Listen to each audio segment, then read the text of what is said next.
What's up, y'all? I'm gonna do quite a bit of a different video than I normally do. Um, this is the clutch kit I got for the 280zx. I've already did an unboxing video of this kit. It's an XCD clutch kit with the lightweight flywheel, or lightish weight flywheel. And I'll probably link that video in the description, just so you see the initial unboxing. Anyway, like I said, I'm gonna show you how the clutch works on traditionally manual car or truck or what have you. First things first, this big thing right here, it's the flywheel. This is bolted directly to the engine. Whenever the engine's spinning, this is spinning. Whenever you stop the engine, this stops. You got the flange right here that bolts directly to the crankshaft. You got the outer surface right here, the actual friction surface right here. And on this one, it's within this little groove right here. This is what the actual clutch stuff grabs onto. And of course, you got the pins on the outside that both align the clutch and also, I guess, drives the clutch a little bit. These holes right here are just to help lighten the flywheel up a little bit. But anyway, so, and of course, these teeth out here is what engages the starter, so you start the engine. Anyway, so this is, like I said, what's directly bolted to the crankshaft. Next part of it, it's going to be this thing right here. It's called the friction disc. As its name implies, it actually has friction material on both sides. This is what grabs onto the flywheel, and the next component that goes on top of here. How these work is, of course, this gets sandwiched between the flywheel and the other piece, which I'm going to go through in just a second. And this is what actually transfers energy, the rotational energy from the engine to the transmission through the splines right here. This is the clutch alignment tool, which makes a good analog for the input shaft of the transmission. That's exactly what this is for. It's like a mock input shaft. Anyway, so the rotational energy that gets produced by the engine, which is sent through the flywheel, then gets sent through the friction disc, which is then sent through the input shaft of the transmission. Now, looking at this, you see these springs. These help dampen the apply of that of the clutch. When the clutch gets engaged and disengaged, these help dampen that initial grab.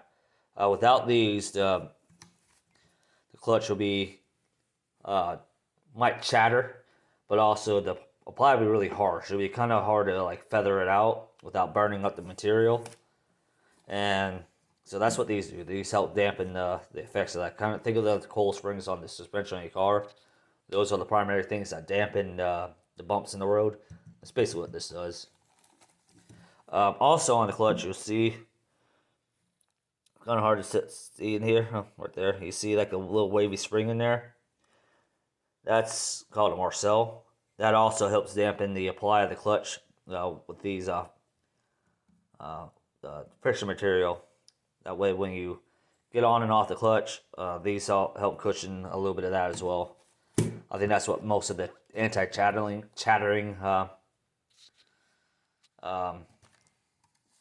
comes from. Anyway, I'm going to move on to the next piece, which is this right here, which is called the pressure plate. As the name implies, it provides the actual clutch pressure to the friction disc. Now, this is kind of complex, but also simple at the same time. So, this is the part of the clutch pressure plate that actually touches the friction disc. And this is the part that moves in and out. This outer metal piece is what is bolted to the flywheel. So this thing spins with the flywheel as well at all times. And this is the part that moves in and out. When it moves in and out, how it moves in and out, I should say, pressure is applied to these fingers, which is actually which these are actual like springs, and it's like a lever. When it's out like that, this part is down, so it's going to be applied onto the clutch. When you push the clutch pedal, it applies pressure to these fingers, which then lifts up the back part of it. It pushes down the front part and lifts up the back part. It's like a class 1 lever, I think is what it's called, or something similar to that. And it'll move this plate in and out. I can't really show you because I'm not strong enough to push this clutch in by hand. Probably if I stand on it, I'll probably be able to get it moved a little bit, but there's a lot of pressure that is driven through. There's a lot of pressure that these fingers make that holds this friction material to the flywheel, is then pretty much locks the entire system. So that's how this part works. Like I said, it'll get sandwiched in like that, and that's how it pretty much looks like on the back of the engine. And the input shaft goes right through the middle. The thing that pushes on these fingers is this thing right here. It's called a throwout bearing or release bearing. This is always resting, or for the most part, it's always resting up against these fingers. And this metal piece right here is what's clipped onto the shift fork, or the clutch fork, I should say.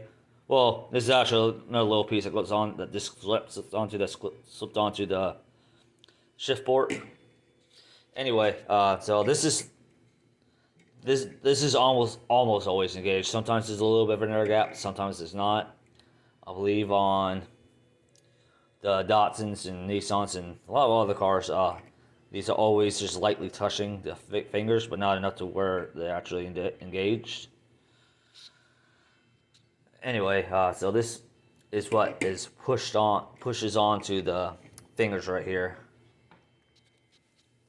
And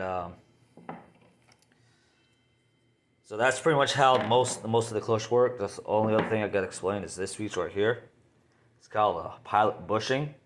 Sometimes there's an actual bearing, and it's called a pilot bearing. What this does, this is pressed into the back of the crankshaft, and this helps supports the nose of the input shaft, with nose of the input shaft. Without this bushing, this input shaft could be wobbling around, which would cause premature wear on the clutch components, as well as noise. Transmission can pop in and out of gear. Synchronizers inside the transmission is going to be worn down, at least on the 4th gear, or the main input shaft gear. So that helped. So this is pretty vital. Alright, so anyway, that's pretty much how the clutch works. So stay tuned. I'm going to put this into the engine pretty soon. Oh, I'm going to put this in the Z pretty soon. Then I'll install the transmission, which, you got a funny story about that transmission. But I'll do that in another video when I get the transmission back. As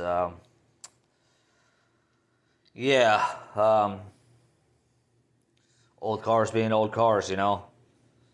Anyway, see y'all in the next video.